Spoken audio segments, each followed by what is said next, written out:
Hi guys, welcome back to my channel. Today I'm going to do my monthly empties. So I have actually already recorded this video, but then at the end I realised I hadn't pressed the record button.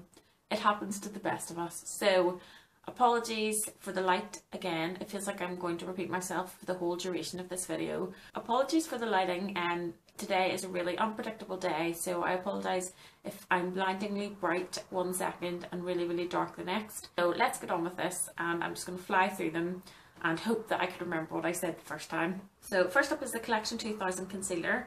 I have mine in the fair shade number 1 and doesn't really need an introduction. Everybody's probably tried it already. If you haven't, I definitely would give it a whirl.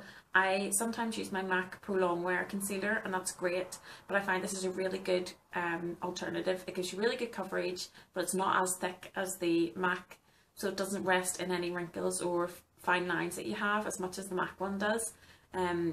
But it's really nice and it gives you a thin layer but really great coverage, so pick it up if you haven't. I think it's only $4.20 or $4.19 or something like that. The only thing I would say is quite often the stores are sold out of it because it's so popular. But next up is Bits number 7 Radiance Boosting Hot Cloth Cleanser, and that's it there. What I particularly like about this cleansing product is that it's a nice thick formula, so it's easy to put on your face. It doesn't just fall everywhere, it's not too liquidy, and that it comes in a pump application, which makes it really handy. I hate those cleansers that you have to put your hand into the pot because it just seems really unhygienic, whereas this one, it's really fresh, it's really clean, easy to apply. I particularly like using this in the evening. I apply it and then put a hot cloth on top of it, and it gives you sort of like a wee pampered facial treatment. It leaves my skin really hydrated, feeling really clean but not dry. I find some cleansers can make your face feel very stripped of any moisture. This one doesn't do that. It's also hypoallergenic, so if you have very sensitive skin, it's good for you as well. I do have a new one already, and as I say, I really love it, but I'm getting a wee bit bored of it. You know, when you use a product for so long, you want to try something else. So as much as I love it, and I know I will go back to it, I'm going to give it a wee rest for a while and maybe try something else.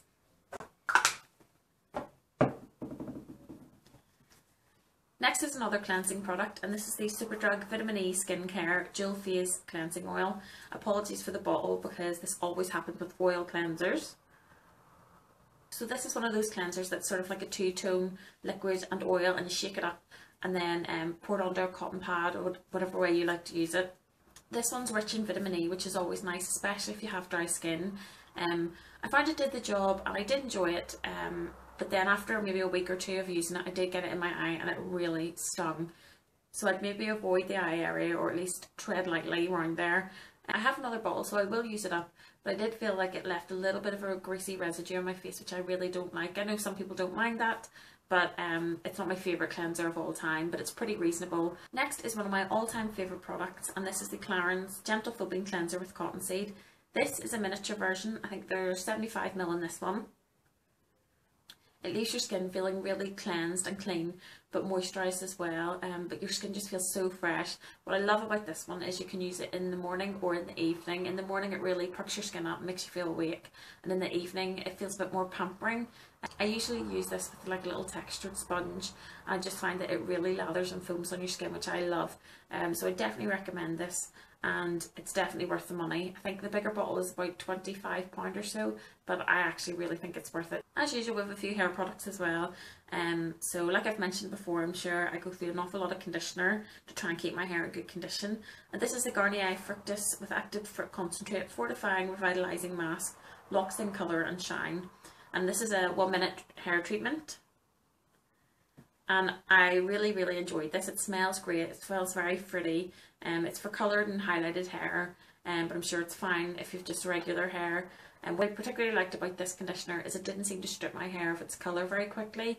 I've tried quite a few conditioners, and quite a lot of them seem to drain the colour, especially if I'm leaving it on for 10 minutes, half an hour, even longer sometimes. But this doesn't do that, and it smells great. Also, I really like the fact that it didn't leave my hair feeling very heavy and greasy, which a lot of conditioners do. And quite a lot of the heavy duty conditioners leave your hair feeling really heavy and greasy the next day, whereas this just left it feeling fresh and fruity and really shiny. I definitely recommend this one, and I'll pick it up again. Next is a toner, and this is the Be Blonde Jerome Russell Platinum Maximum Blonde Toner. And I always use this after I've just bleached my hair. Bleach my roots, they can go very, very yellow, because my natural hair colour is a very dark, almost black brown.